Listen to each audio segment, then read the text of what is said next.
నమస్కారం అండి. This is #you.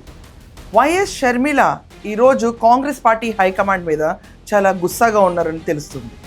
ఆవిడకి రాజ్యసభ టికెట్ ఇస్తామని చెప్పి, అలాగే నామినేషన్ ఫామ్ సిద్ధం చేసుకోమని రాహుల్ గాంధీ చెప్పిన తర్వాత కూడా ఆవిడకి ఎక్కడ కూడా ఆస్కారం లేకుండా పోయింది. కర్ణాటకకి ఇన్ఫ్లుయెన్స్ చేయించే ఆంధ్రప్రదేశ్ సంబంధించిన ఒక మంత్రి ఈరోజు ఇన్ఫ్లుయెన్స్ చేయించి ఆవిడ టికెట్ నాపిచ్చారు అని చెప్పి, అయినా బయట పార్టీ వాళ్ళు వచ్చి కాంగ్రెస్ని ఇన్ఫ్లుయెన్స్ చేయడం ఏంటని షర్మిల గారు వాళ్ళ సన్నిహితుల దగ్గర మాట్లాడారంట. అది కాకుండా కాంగ్రెస్ పార్టీలో ఆవిడ ఆల్రెడీ రాహుల్ గాంధీని, మల్లికార్జున ఖర్గేని అలాంగ్ విత్ హర్ హస్బెండ్ అనిల్ని కలిసి వచ్చారు. కలిసి వచ్చిన తర్వాత స్వయంగా రాహుల్ గాంధీ గారే మీకు రాజ్యసభ టికెట్ ఇస్తాము, ప్రిపేర్ ద డాక్యుమెంట్స్ అని చెప్పిన తర్వాత ఆవిడకి ఎక్కడా దాఖలా లేని పరిస్థితి. దాంతో ఒక నిరాశకు గురయ్యారు షర్మిల గారు. దాని గురించి ఆంధ్రప్రదేశ్ బీజేపీ వాళ్ళు కూడా మాట్లాడుతుంటే ఆవిడ ఒక సంచలనమైన ట్వీట్ చేశారు. ఆ ట్వీట్ మీద పక్కన వస్తుంది, ఒకసారి చూడండి. ఆవిడ ఏమన్నారంటే ఇక్కడ ఈ ట్వీట్లో, రాజ్యసభ సీటు మాట ఇచ్చిన వాళ్ళకి, మాట తీసుకున్న వాళ్ళకి మాత్రమే సంబంధించిన విషయం, మధ్యలో మీ అసహనం ఏంటి అని చెప్పి మెన్షన్ చేశారు. అంటే ఇచ్చిన వాళ్ళు రాహుల్ గాంధీ, తీసుకున్న మాట ఈవిడ, మధ్యలో మీ అసహనం ఏంటని చెప్పి బీజేపీ ట్వీట్ని ఆవిడ రీపోస్ట్ చేస్తూ దానికి ఆవిడ సమాధానం ఇచ్చుకుంటూ వచ్చారు. కాంగ్రెస్ పార్టీ కీలక నేతలతో పెట్టిన మీటింగ్ కూడా ఆవిడ అటెండ్ అవ్వలేదు. ఆంధ్రప్రదేశ్ కాంగ్రెస్ ఇన్ఛార్జ్ కింద ఉన్న ఈవిడ ఆ మీటింగ్ అటెండ్ అవ్వడం పైన చాలా గుసగుసలు వినిపిస్తున్నాయి.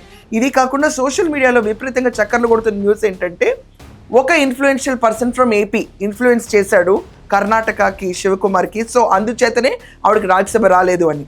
సో ఆ ఇన్ఫ్లుయెన్స్ మీద కాంగ్రెస్ కూడా గురవటం ఆవిడకి నచ్చలేదు.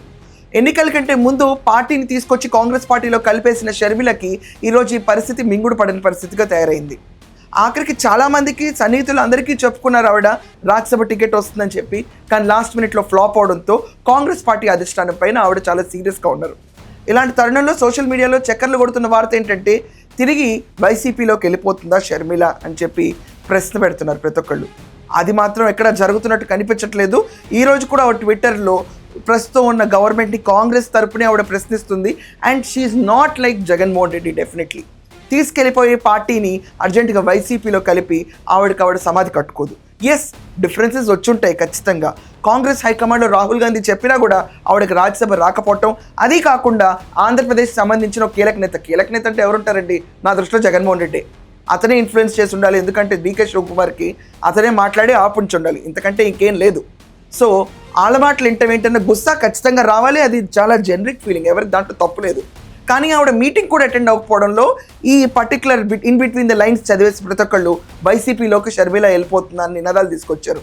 For now no, she is not going to YCP. అన్నపైన పోరాటం యాస్టీస్గా కంటిన్యూ చేస్తుంది ఆవిడ. At the same time TDP కూటమి ప్రభుత్వం పైన కూడా ఆవిడ పోరాటం కంటిన్యూ చేస్తుంది. ఆంధ్రప్రదేశ్లో కాంగ్రెస్ పార్టీని బలోపేతం చేయటమే ఆవిడ లక్ష్యంగా కనిపిస్తుంది. సో ఈ పర్టికులర్ విశ్లేషణ పైన మీ ఒపీనియన్ ఏంటో ఖచ్చితంగా కమెంట్స్లో తెలపండి. That's all for now. Thank you.